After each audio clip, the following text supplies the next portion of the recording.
à tous et bienvenue pour cette nouvelle vidéo. Aujourd'hui, j'ai décidé de vous parler de ma première lecture de 2018 et il s'agit de Warcross de Marie-Lou, je sais pas comment ça se dit, chez Pocket Jeunesse. C'est un livre que j'ai reçu par Cultura, donc je les remercie vraiment pour leur confiance. Je l'ai reçu en novembre je crois, mais je voulais vraiment le lire voilà, fin 2017, début 2018 pour être à fond dans l'ambiance.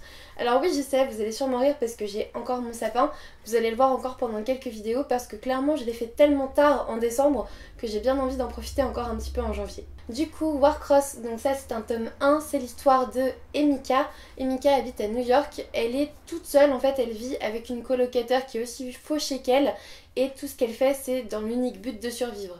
En effet, elle a perdu son père et depuis elle est devenue chasseuse de primes parce que bah voilà, il faut bien manger à un moment donné, il faut bien gagner sa vie et on va se trouver en fait dans un monde assez futuriste. Moi j'ai trouvé que c'était un petit peu de la science-fiction parce que il y a pas mal de nouvelles technologies qui sont finalement pas très loin des nôtres, pas très loin de ce qu'on rêve d'avoir d'ici quelques années. C'est ce qui rend aussi le livre très réaliste.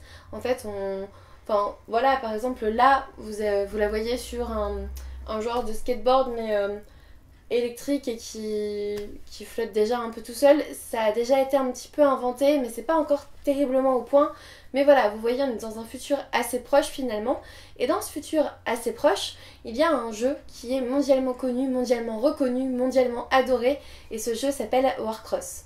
Le but de ce jeu c'est qu'il y ait deux équipes et que vous preniez en gros, je me souviens plus du nom utilisé mais ce que le chef d'équipe a au-dessus de sa tête. Voilà.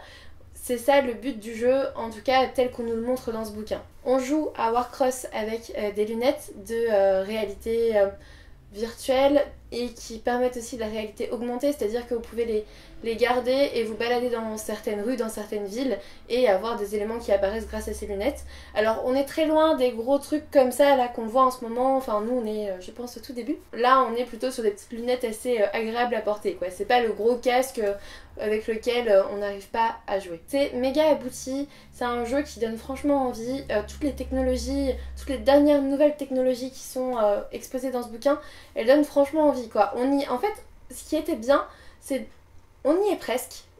Vous voyez, on voit une nouvelle technologie exposée dans ce bouquin, on sait que nous on y est presque et on a juste hâte d'arriver au moment de ce bouquin en fait. Enfin voilà, ça fait vraiment un vrai futur, c'est très réaliste. C'est vraiment pas mal. Alors bien sûr, c'est un petit peu romancé, le jeu, il est comme on le rêve en fait. On a vraiment l'impression d'être immergé dans le jeu, d'être à part entière dedans alors qu'on est dans le fauteuil de notre salon. Et ça c'est quand même plutôt cool. Du coup, Emika va se faire remarquer par le créateur du jeu qui s'appelle Hideo Tanaka.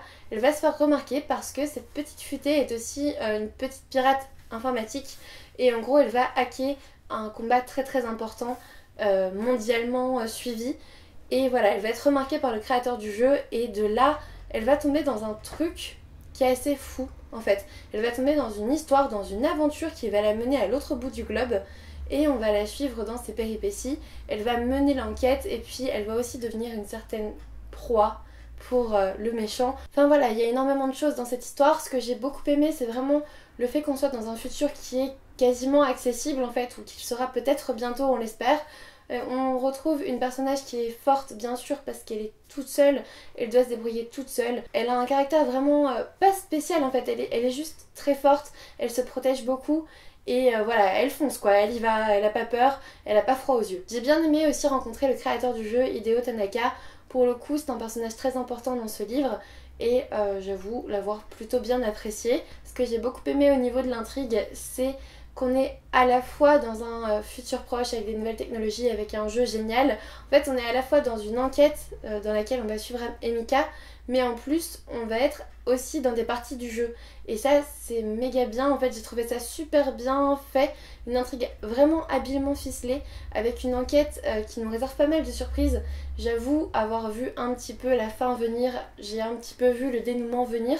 Mais ça m'a pas plus gêné que ça, il y a quand même quelques surprises et j'avoue ne pas avoir pu lâcher ce bouquin avant de l'avoir vraiment terminé. Pour moi ça a été une très bonne lecture, c'était pas un coup de cœur parce que j'ai pas été non plus méga surprise. J'ai trouvé que bah voilà, l'intrigue elle était un petit peu prévisible, j'avais un petit peu vu les choses venir mais j'ai trouvé ça super bien trouvé, j'ai beaucoup aimé l'univers, j'ai beaucoup aimé les personnages, j'ai bien aimé ce système d'enquête à la fois dans le jeu et dans la réalité. Je pense que si le résumé vous attire, il faut clairement le découvrir parce que voilà, c'est ma première très bonne surprise de 2018 et j'avais très envie de la partager avec vous. Cette vidéo est maintenant terminée, j'espère qu'elle vous aura plu et qu'elle vous aura donné envie de lire ce bouquin. Si vous l'avez déjà lu, n'hésitez pas à me dire ce que vous en avez pensé en commentaire.